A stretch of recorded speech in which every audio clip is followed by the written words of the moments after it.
बिस्मिल्लाहिर्रहमानिर्रहीम। अस्सलाम वालेकुम स्टूडेंट्स, कंसेप्ट क्लियर नाउ के प्लेटफॉर्म से मैं हूं ज़ाहिद इकबाल, आपको अपने चैनल पे वेलकम करता हूं। उम्मीद है आप सब खैरियत से होंगे, लाइफ को एंजॉय कर रहे होंगे, अपनी स्टडी को भी साथ साथ टाइम दे रहे होंगे। स्टूडेंट्स, हमारा आज का टॉपिक है use of Roman numerals as oxidation number. तो स्टूडेंट्स, रोमन न्यूमरल्स जैसे हम बचपन से पढ़ते आ रहे हैं, 1 को ऐसे लिखते हैं, 2 को ऐसे लिखते हैं, 3 को ऐसे लिखते हैं, 4 को ऐसे लिखते हैं और 5 को ऐसे लिखते हैं। इनको कहते हैं रोमन न्यूमरल्स। न्यूमरल कहते हैं नंबर्स को। तो ये जो नंबर जो रोमन में यूज होते हैं, इनको जब हम एज अ ऑक्सीडेशन स्टेट के तौर पे यूज करेंगे। मिसाल के तौर पे फेरस क्लोराइड है। अब देखें, फेरस का एक एटम है और उसके साथ क्लोरीन के 2 एटम है। क्लोरीन के इसके साथ 2 एटम है, तो इसको ऐसे लिख लेंगे फेरस, उसके साथ 2 क्लोरीन के, इसको फेरस 2 क्लोराइड भी कहते हैं। यानी कि ये फेरस क्लोराइड हो गया। इट मींस एक फेरियम के साथ 2 क्लोरीन के एटम लगे, तो ये इसकी ऑक्सीडेशन स्टेट होगी कि इसके साथ क्लोरीन के 2 एटम लगे हैं। तो स्टूडेंट्स, ये इसको हमने न्यूमरल रोमन का यूज किया था। इट मींस इसके ऊपर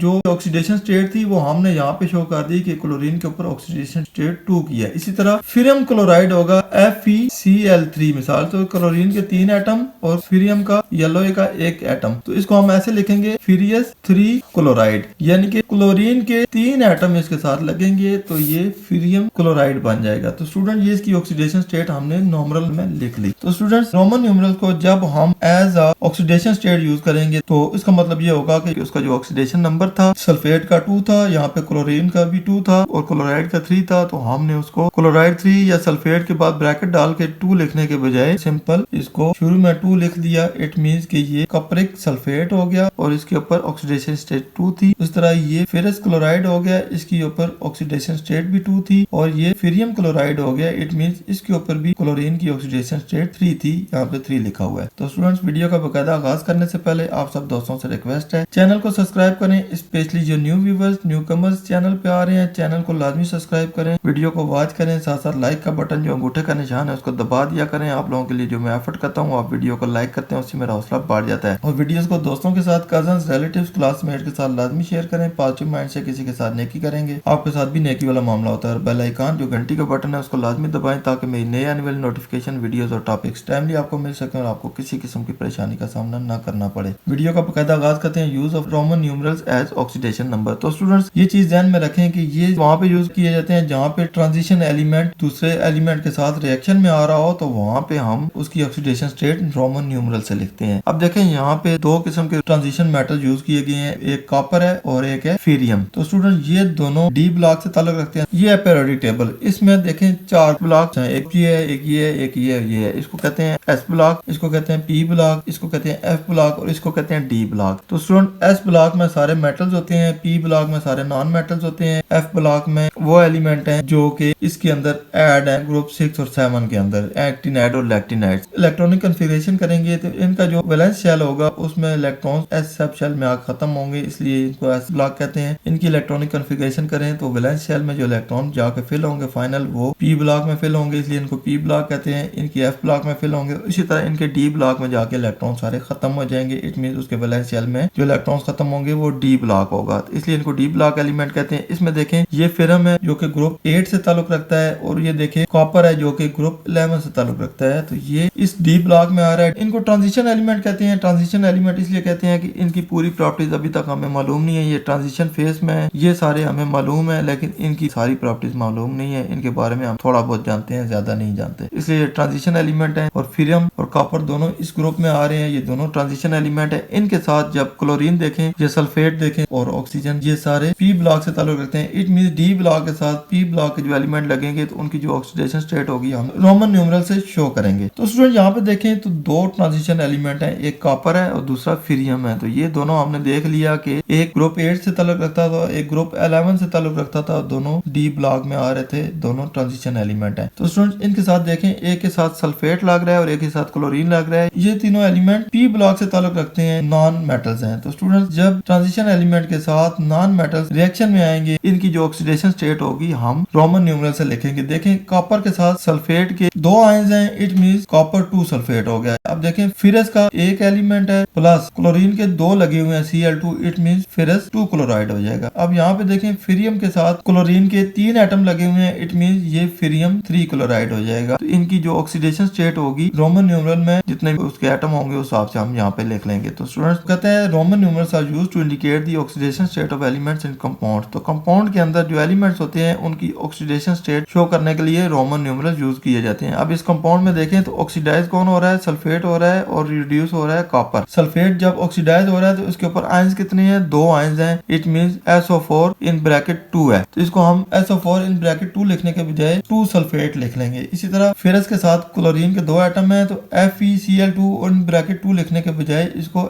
Fe2Cl लिख लेंगे। ये देखें कॉपर सल्फेट SO4 की ऑक्सीडेशन स्टेट 2 हो, इसको कहेंगे कॉपर सल्फेट 2 या कॉपर 2 सल्फेट। इसका मतलब ये हुआ कॉपर का एक एटम और सल्फेट के 2 एटम मिलके एक कंपाउंड बना है। उसी तरह फेरस क्लोराइड 2 था बेसिकली, इसको हम ऐसे लिखेंगे फेरस 2 क्लोराइड। इसका मतलब ये है कि फेरस का एक एटम और क्लोरीन के 2 एटम मिलके ये चीज बन गई। इसी तरह फेरियम क्लोराइड होगा तो उसमें क्लोरीन के 3 एटम होंगे तो फेरस 3 क्लोराइड लिख लेंगे। इट मींस उसके ऊपर जो क्लोरीन की ऑक्सीडेशन स्टेट है वो 3 हो जाएगी। When a metal exhibits variable oxidation in compound, जब कंपाउंड के अंदर मेटल मुख्तलिफ किस्म के वेरिएबल में आता है। तो स्टूडेंट वेरिएबल आप ऐसे समझ लें कि जिसमें चीजें चेंज हो रही हो, जैसे एक पंखे का डिमर है उसके अंदर वेरिएबल लगा हुआ होता है। डिमर को ऐसे घुमाते जाते हैं, इस तरफ घुमाते जाते हैं तो उसको करंट इनपुट की सूरत में कम मिलता है, वो पंखा स्लो हो जाता है। जो ही इस वेरिएबल को इस तरफ घुमाएंगे तो उसको ज्यादा करंट मिलेगा और वो तेज होता जाएगा। इट मींस कि उसके अंदर आपने करंट को वेरिएबल कर लिया है। इसी तरह एक कंपाउंड के अंदर जो मेटल्स होंगे, अब ये देखिए ये नॉन मेटल्स हैं, ये क्लोरीन और सल्फेट वगैरह ये सारे रिएक्टिव नॉन मेटल्स हैं, रिएक्शन में आते हैं लेकिन है नॉन मेटल। जब ट्रांजिशन एलिमेंट के साथ नॉन मेटल्स रिएक्शन में आते हैं या मेटल रिएक्शन में आते हैं तो उनकी ऑक्सीडेशन स्टेट चेंज होती रहती है। अब देखें फेरस के साथ क्लोरीन के 2 एटम आए थे, इसमें देखें क्लोरीन के 3 आ गए हैं। इट मींस पंखे के डिमर को आपने और तेज कर दिया है। इस तरह क्लोरीन के अगर 4 आ जाते हैं तो फेरस 4 क्लोराइड हो जाएगा। इट मींस उसकी ये ऑक्सीडेशन स्टेट होगी। उसमें पहली एग्जांपल है कॉपर 2 सल्फेट। कॉपर 2 सल्फेट का मतलब ये है कि कॉपर का एक एटम और सल्फेट के 2 एटम मिलके कॉपर सल्फेट बना है, तो उसको कॉपर SO4 इन ब्रैकेट 2 लिखने के बजाय कॉपर 2 सल्फेट लिखेंगे। इसी तरह फेरस के साथ क्लोरीन के 2 एटम आए हैं तो ये फेरस क्लोराइड बन गया है। It means FeCl2 in bracket 2 लिखने के बजाय आयरन और फेरस एक ही चीज है। फेरस को स्टूडेंट आयरन भी कहते हैं, यहाँ पे कंफ्यूज नहीं होना, ये आयरन ही है। फेरस 2 क्लोराइड, इट मींस कि आयरन का 1 और क्लोरीन के 2। उसी तरह फेरियम क्लोराइड है, इसमें भी देखें आयरन का 1 और क्लोरीन के 3, तो ये इसकी ऑक्सीडेशन स्टेट है। इसको इन ब्रैकेट लिखने के बजाय शुरू में लिख लेते हैं रोमन न्यूमरल्स में, तो इससे पता चल जाएगा कि आयरन के साथ क्लोरीन के 2 एटम है या 3 है। तो स्टूडेंट ये था हमारा आज का टॉपिक जिसमें हमने use of Roman numerals as oxidation number के बारे में पढ़ा। उम्मीद है आपके सारे कंसेप्ट क्लियर हो गए होंगे, बहुत कुछ सीखने को मिला होगा। वीडियो पसंद आए इसको लाइक दोस्तों के साथ शेयर करें और जाहिद इकबाल को दुआ में याद रखें। इंशाल्लाह नेक्स्ट इन्फॉर्मेटिव वीडियो के साथ जल्द ही आपकी खिदमत में हाजिर होऊंगा। तब तक इजाजत दीजिए, अल्लाह हाफिज।